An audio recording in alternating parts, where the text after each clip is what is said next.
ታሹ ሎኦን ካታማ ህንቴ ካታማ ይዴታ ጋሞ ጭማን እርጻ ማታ ኦይድ ሸምፖ አሽዛይት ጋሞ ናይት አዋዮትን ሲዛይት ታሹ ሎኦን ይዴታ እንኳን አደረሳችሁ እንኳን አደረሰን። ክቡራትና ክቡራን የጋሞ አባቶች ወደ ከተማችን ስለመጡ ጀግና እንፍጠር የሚል ፕሮግራም ስለተዘጋጀ እጅግ በጣም ደስ ብሎኛል። የጨንቻን አፕል በልቼ ነው ያደግኩት። ጨንቻን አውቃለሁ፣ ቦንኬን አውቃለሁ። ስለዚህ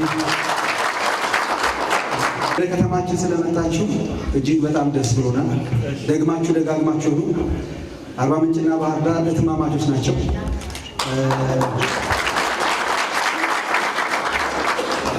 ስለዚህ እኛም ወደ እናንተ እንመጣለን፣ ቤታችን ነውና፣ እናንተም ደጋግማችሁ ቤታችሁ ነውና።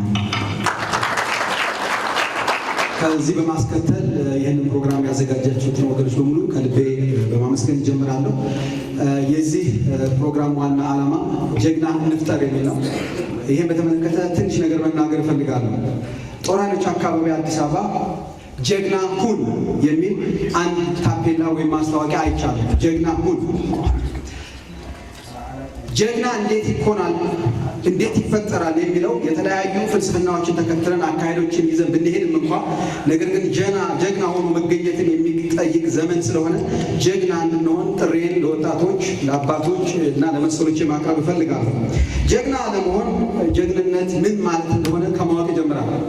እኔ በእናቴም በአባቴም ቤተሰቦች አድዋ ሄደው የተጋደሉ ዘመዶች ስላሉን አያቶቼ ቅድመ አያትህ እዚህ ቦታ ነው የሞቱት እያሉ የሞቱበትን ቦታ እያሳዩት ስላሉ ያ እውቀት በውስጤ አቅም ሆኖ ጀግና ነኝ እያልኩ አድጌያለሁ።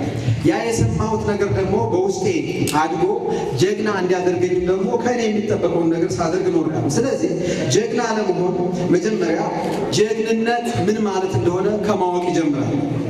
ምክንያቱም ሰው ከሚያውቀው በላይ አያምንም፣ ከሚያምነው በላይ አይኖርም። ስለዚህ አምኖ ወደፊት ለመንቀሳቀስ የሚያምነውን ነገር አጥልቆና አጥብቆ ማወቅ ይጠይቃል። ስለዚህ ጀግና ማን ነው? ጀግና ምንድን ነው? እንዴት ይፈጠራል የሚለውን ካወቀ ከዛ በኋላ ያንን እውነት አምኖ ደግሞ ወደፊት መኖር ከጀመረ እውቀቱ እምነት ሆኖት እምነቱ ደግሞ በኑሮ እየተገለጠ ጀግና ሆኖ ራሱን ሊያገኘው ይችላል ማለት ነው። ምክንያቱም እነዚህ እውቀት እምነትና ኑሮ ተመጋጋቢ ሆነው የተሳሰሩ ሰንሰለቶች ስለሆኑ በእነዚህ መረዳት ላይ ቆመን ጀግና እንዴት ይፈጠራል የሚለውን ነገር ከባለሙያዎች ስንሰማ ልባችንን እናዘጋጅ። ጀግና በመወለድ ይፈጠራል ወይስ ጀግና በመማርና በትጋት ይፈጠራል የሚለውን ነገር ከባለሙያዎች እንሰማለን። ስለዚህ ወገኖቼ ጀግና ሁኑ፣ ጀግና ሁኝ፣ ጀግና እንሁን። አመሰግናለሁ። ነበርና እንኳን ደስ አላችሁ መልእክት የሰላም መልእክት ይዘው መጥተው ነበር። በዛ ወቅት አቀባበል አድርገን ነበር። ዛሬ ጥምቀት ላይ ነበረው ጎንደር ላይ ነበረው የጥምቀት በዓል አከባበር ጨርሰው ተመልሰዋል። ዛሬም በተመሳሳይ ጣና ላይ የራሳችሁን ታሪክ ጣና ምን አለው፣ ጣና ውስጡ ምንድን ነው ያለው፣ ገዳማቱ ውስጥ ያለው ነገር ምንድን ነው፣ እሱን እንድታዩ ቢያንስ ሙሉ ባይሆን የተወሰነው አማራ ክልል ከዘመዶቻችን ከቤተሰቦቻችን ከወንድሞቻችን ሄደን አይተን የመጣነው ነገር ይሄ ነው ብላችሁ እንድታወሩ እዛው ብላችሁ እንደመጣችሁ እናውቃለን እና ቆይታችሁም ጥሩ እንደነበር እናውቃለን። ከዚህ እኔ የለም ወይም ደግሞ መስዋዕት አድርገን ወደ ሌላ ቦታ የምትሄደው እንጂ አታውቁም ብላችሁ ያንን የጀግንነት ስራ መስራታችሁ ልትመሰገኑ ይገባል ብዬ አስባለሁ። ጀግና በአንድ ቀን አይወለድም። ጀግና በአንድ ቀን አይፈጠርም። ጀግንነት ጉዞ ነው። ጀግንነት ሂደት ነው። እንዲያውም ጉዞ ብቻ ሳይሆን ጀግንነት የከባድ ጊዜ ጉዞ ነው። የችግር ጊዜ ጉዞ ነው። ጀግንነት የሚወለደው በችግር ጊዜ ነው። ሰው ዝም ብሎ ጀግና መሆን አይችልም። እየተራመደ ይሆን ነው። በዓለም ዙሪያ ስንሄድ፣ በየትኛውም ሀገር ስንሄድ ኢትዮጵያዊ አንገቱን ሳይነፋ ዘረኝነት የሚነገር ነገር ልቡን ሳይነካው ቀና ብሎ የሚሄድ ህዝብ ነው። እኔ አሜሪካን ሀገር ነው የምኖረው። አሜሪካን ሀገር በራሴ ሳልፈራ ነው የምኖረው። ብዙ ኢትዮጵያውያን ማንነታቸው ሳያስፈራቸው ነው የሚኖሩት። ለምን? አባቶቻችን የሰጡን ጀግንነት አለ። ያ ጀግንነት ነው። አገራችን ኢትዮጵያ ብዙ ችግሮች ተጋርጠውባት ያውቃሉ። ከዛ ብዙ ችግሮች ደግሞ ብዙ አባቶች ነፃ አውጥተዋታል። ሁላችን የምንኮራበት አንድ የጣሊያን ታሪክ አለ። ኑተለወሰነ ይዲ ወሲሽ ከመና የላዞን ታኑ ቤቶሶን ኑጽፋይ ሲግዲዲ ኑ ሸታኑ ስፍት ሰሚነት ወሳስ ጋላታይ ገኮ ኑና ታሰጋ ኑሶ ከዛረማን ሶሲ ዛረና ማለት ወሲ ኑ ደራስ ከኑስ ከወሰቶ አሜን። በስመ አብ ወወልድ ወመንፈስ ቅዱስ አሐዱ አምላክ አሜን። አባቶቼ፣ እናቶቼ፣ ወንድሞቼ፣ ልጆቼ ይህ አሁን የተገኘንበት ጣቢያዎች ሁሉ የአገር ጉዳይ ነው፣ የዜግነት ጉዳይ ነው። ይህ ሁሉ አሳስበው ነው። ስለዚህ እዚህ ጋር ተናግሯል። ምንድን ነው የሚለው? ኑ ጀግና እንፍጠር ነው የሚለው።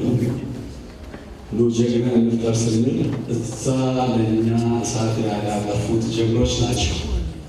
የእኛ ልጆች ጀግኖች ናቸው። የእኛ አባቶች ጀግኖች ናቸው። ኑ ጀግና እንፍጠር ስትሉ መተን ይህ ጀግና ፈጠር እዚህ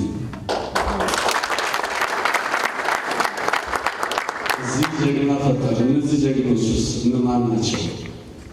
ቅድም ከመጀመሪያዋ ልጅ እዚህ ከምስሰራ ከነበረችው ጀግንነት እንጀምራለን ከልጆቻችን። እኛ ሁላችን እዚህ ያለን ምናልባት ጥቂቶች ካልሆኑ በቀር ሁላችን መሆን የማንችለውን የሆነችው ለእኛ ጀግና ነች። ጀግኖች አሉ። ኢትዮጵያ ጀግኖች አሏት። ያ ጀግናዎች ቅድም ስርዓቶቹ በረጅም ዓመት ውስጥ በተለያየ ሁኔታ በገጠማት ፈተና ጀግኖች ተደብቀው ተቀምጠዋል። የባህል ጀግኖች፣ የታሪክ ጀግኖች፣ የኢኮኖሚ ጀግኖች፣ የስነ ምግባር ጀግኖች፣ የግብረ ገብ ጀግኖች፣ የሃይማኖት፣ የእምነት፣ የባህል ጀግኖች ተደብቀው ጠፍተዋል። አልጠፉም። እግዚአብሔር እነዚህን አቆይቶልን በሁላችንም ዘንድ እግዚአብሔር ይህን ሁሉ እዚህ የተቀመጠን ትውልድ ከ30 እና 40 ዓመት አካባቢ ያለን ሁሉ ትናንት በምናውቀው የኢትዮጵያ ልክ አልነበርንም። ሁላችን ላይ የራሳችን ለመውጣት ነው ስንሻማ የቆየ ነው። ስለ ኢትዮጵያ አይደለም፣ ስለ አማራ አይደለም፣ ስለ ኦሮሞ አይደለም፣ ስለ ጋሞ አይደለም፣ ወይም ስለ ትግሬ አይደለም፣ ስለሌላ ስለ ራሳችንን እንትን ብለን ብዙሃነት ውበት ነው እያልን ነው የቆየ ነው። እሱም ብዙሃነት ውበት እስከምናደርግ ድረስ ግን ውበቱ ድምቀቱ ለራሳችን እያልን ነበር የቆየ ነው። አሁን አንድ ጊዜ ጀግና ኢትዮጵያ ከተፈጠረና ኢትዮጵያ አንድ እንሁን፣ በአንድነት እንውጣ፣ ይህችን ነገር እንመልሳት፣ በታሪኳ ባሳለፍነው ሁሉ ድክመቶቻችን በይቅርታ ተደምረን ኢትዮጵያን ከፍ እናድርጋት የሚል ጀግና ከየት መጣ? እግዚአብሔር ነው የፈጠረው። ማንንም ይሁን ማንም ይህን አስተሳሰብ አንግቦ የሚነሳ ሁሉ ለእኔ ጀግና ነው። ስለዚህ ይህን ውስጣችን የተቀበረውን እግዚአብሔር ለችግር ጊዜ ያስቀመጠውን አስተሳሰብ ከውስጣችን ቦግ አድርጎ አውጣለን። ስለዚህ ይሄ እሳት አብርዷል። ይሄ የሚይዘው ዱላ ምርኩዝ አይደለም። ይሄ የእምነታችን የክብራችን መረገል ነው። እርግማን ለእናንተ አይኖር። ስለዚህ ይህን ዱላ ይህን እርጥብ ሳር እኛ ለአማራ ወጣቶች፣ ለኢትዮጵያ ወጣቶች ይህንን አደራ ስንሰጥ ይሄ ሳር ስለ ሰላም፣ ስለ በረከት፣ ስለ ጤና